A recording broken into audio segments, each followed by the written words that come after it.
Куаныштымын Казахстанда мерейтой қарсы алу. Сендерден Карлыгаш.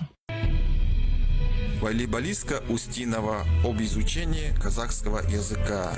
Знание языка страны, в которой ты живешь, это благодарность и уважение за все блага, которые она предоставила мне.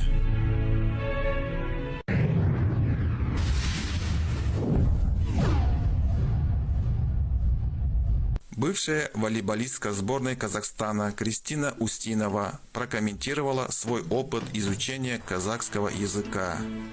На вопрос, для чего вы учите казахский язык?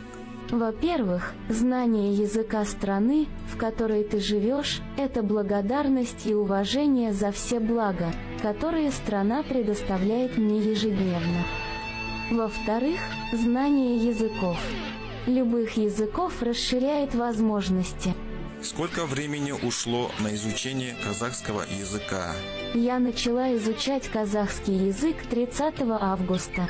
Вначале это были курсы, потом сама училась.